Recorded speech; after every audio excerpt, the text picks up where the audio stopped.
wabarakatuh. Selamat pagi anak-anak. Alhamdulillah hari ini kita bisa bertemu lagi. Bagaimana nih kabarnya anak-anak? Semoga anak-anak selalu dalam lindungan Allah ya. Amin. Nah anak-anak, sebelum kita memulai pembelajaran kita pada pagi hari ini, alangkah lebih baiknya kita bersama-sama membaca lafal basmalah. Bismillahirrohmanirrohim. Nah, anak-anak, pembelajaran PAI kita hari ini akan memasuki bab baru, yaitu di pelajaran ketiga. Jika minggu lalu kita telah belajar bab tentang beriman kepada Allah dan Rasulnya, hari ini bab kita akan belajar tentang aku anak soleh. Sebelum Ibu menyampaikan materi kita pada pagi hari ini, Ibu akan membacakan beberapa tujuan pembelajaran kita pada pagi hari ini. Yang pertama, setelah anak-anak menyimak video pembelajaran hari ini, Ibu harap anak-anak dapat mengetahui perilaku jujur dan amanah. Dan yang kedua, Ibu harap setelah menonton video ini anak-anak dapat mencontoh atau menerapkan dalam kehidupan sehari-hari perilaku jujur dan amanah. Nah, anak-anak, tahukah kalian setiap orang tua pasti akan bangga jika anak-anaknya menjadi anak-anak yang soleh dan soleha. Nah, karena anak-anak yang soleh dan soleha adalah anak-anak yang selalu memiliki perilaku terpuji dalam kesehariannya.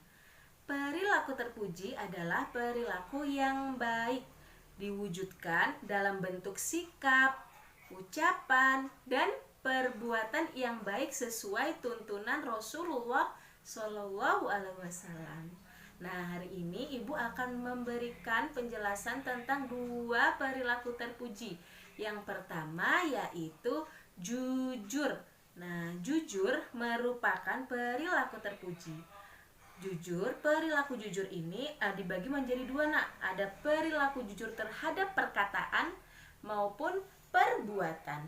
Nah, berkata dengan jujur artinya berkata sesuai dengan kenyataannya. Anak yang jujur tidak akan berkata bohong. Contohnya, jika anak-anak sedang bermain di rumah, lalu tidak sengaja anak-anak memecahkan vas bunga yang ada di rumah. Lalu ibu bertanya, siapa yang memecahkan vas bunga ini? Lalu jika anak-anak memiliki perilaku berkata jujur yang baik, anak-anak akan mengatakan, ibu yang memecahkan vas bunga adalah saya. Tadi tidak sengaja saat bermain kesenggol. Itu adalah salah satu contoh dari berkata yang jujur. Lalu yang kedua, jujur dalam bertindak. Artinya apa? Bertindak dengan benar. Anak yang jujur tidak akan curang. Contohnya gimana? Saat anak-anak ujian, ulangan semester atau ulangan harian, anak-anak tidak mencontek temannya yang sedang mengerjakan.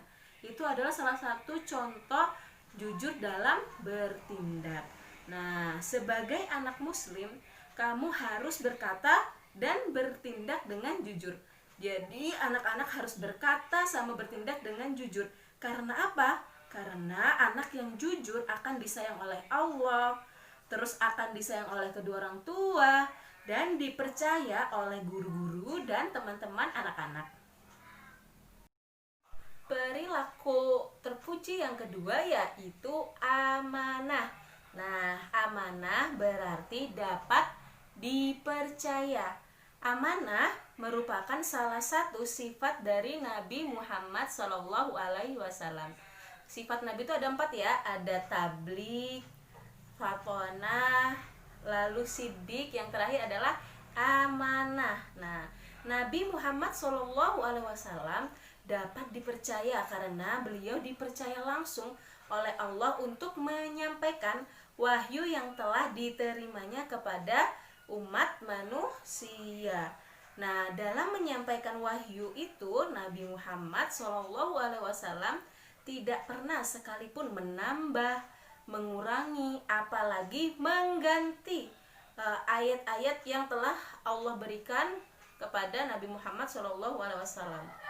Nabi Muhammad SAW menyampaikan semua kebaikan yang berasal dari Allah Subhanahu wa taala. Nabi Muhammad SAW tidak pernah berkhianat kepada Allah. Sekalipun nyawa taruhannya, Nabi Muhammad SAW hanya takut kepada Allah, pencipta seluruh jagat raya ini. Nah, anak-anak, sebagai umat Islam, sebagai anak yang soleh dan soleha, kita harus bisa meneladani sifat amanah Nabi Muhammad SAW.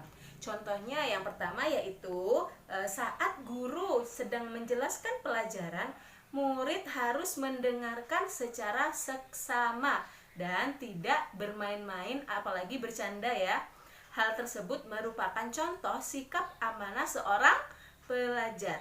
Contoh yang kedua yaitu seorang murid mengerjakan tugas dari gurunya dengan sungguh-sungguh, merupakan bukti seorang pelajar yang memiliki sikap amanah. Jadi jika gurunya memberikan tugas, anak-anak harus mengerjakan tugas tersebut. Nah, anak-anak, itu tadi adalah materi pembelajaran Ibu yang telah Ibu jelaskan untuk hari ini. Sekarang tugas anak-anak adalah menjawab beberapa pertanyaan yang telah Ibu siapkan di samping ini. Nah, anak-anak, sekian pembelajaran kita pada pagi hari ini. Semoga apa yang telah Ibu sampaikan bermanfaat dan sesuai dengan tujuan pembelajaran kita pada pagi hari ini. Kita akhiri dengan bersama-sama membaca lafal hamdalah. Alhamdulillahirrabbilalamin. Kurang lebihnya Ibu mohon maaf. Wassalamualaikum warahmatullahi wabarakatuh.